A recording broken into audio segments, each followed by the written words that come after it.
Okay, so I want to get to the Fourth Amendment. Yeah. So this software can basically, especially if you're in underserved minority communities, it can pretty much track your comings and goings around the Yes. clock. Yes. These cameras operate 24/7. So every time you drive by one, your license plate initiates the camera, the picture being taken. And so then we say this a lot, and I'll keep saying this over and over again.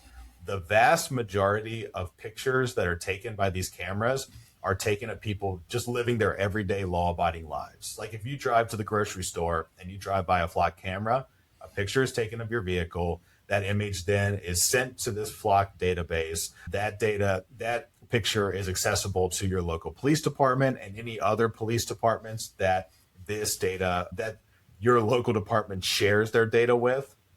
Also, we know in states like Virginia that departments are actively sharing this data with the federal government. And so, because of that, the federal agencies have access to this as well. In fact, we've had issues, for example, in Richmond, where ICE had access to the flock data.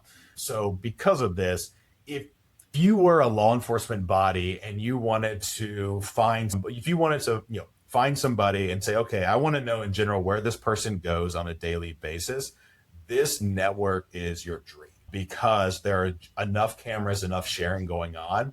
And the fact that it takes a picture every time you drive by, no matter what you're doing, that is what's made this database so expansive and then invasive to the point that brings up the Fourth Amendment question. Are you essentially being searched every time you go by? Because not only are these images being shared into the flock database, a lot of cities like Richmond, like Newport News, and other major cities around the country, they have these real-time crime centers now.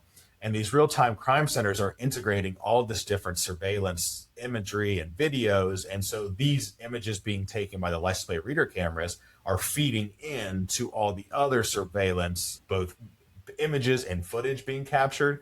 And so at that point, then you have a pretty, I would argue, invasive look into people's everyday lives and movements.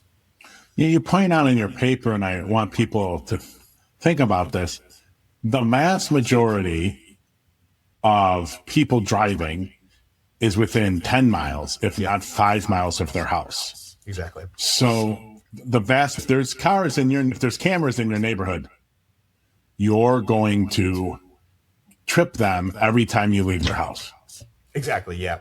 So like a good example, the neighborhood in which I live in, so there's actually, if you were to leave my house, if you take a left within 2 blocks, you hit a flock camera down the street that runs in front of my house. If you were to take a right, you hit one within a block and a half. If you were to go north, you hit one within 2 blocks. If you go south, you hit one within a block. It is nearly impossible to leave my house without being clocked by these flock cameras. Whether I'm going to the grocery store, whether I'm going to work, whether I'm going to a brewery, like doesn't matter, right? Like those images are being taken. And like you said, most people, when they hop in the car and they drive in the US, you're not driving a far distance, right? You're driving a pretty small radius. And that's something we really wanted to talk about in our paper because on one hand, you can make the argument, well, if we put a bunch of cameras in the neighborhood, it's not just the people that live in that neighborhood who are being captured in terms of their driving being captured. It's anybody that drives on that road, whether you live in the neighborhood or not, which is true. However, the people who are going to get their images captured the most are those that live in the neighborhood because you're most likely going to stay within a small radius. And that is what our paper really gets into is this, we talk a lot about surveillance inequality and the fact that, I think everybody should be concerned about this kind of dragnet surveillance, this expansion of mass surveillance that's happening with these cameras.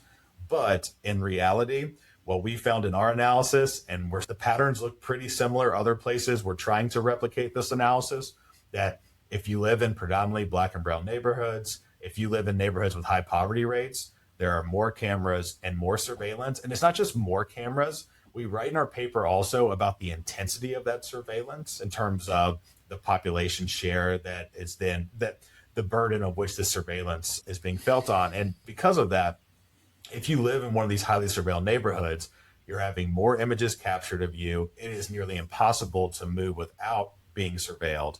But also, when this data is misused, when this data is abused, those misuses, those abuses are predominantly going to be felt by the communities that are most surveilled.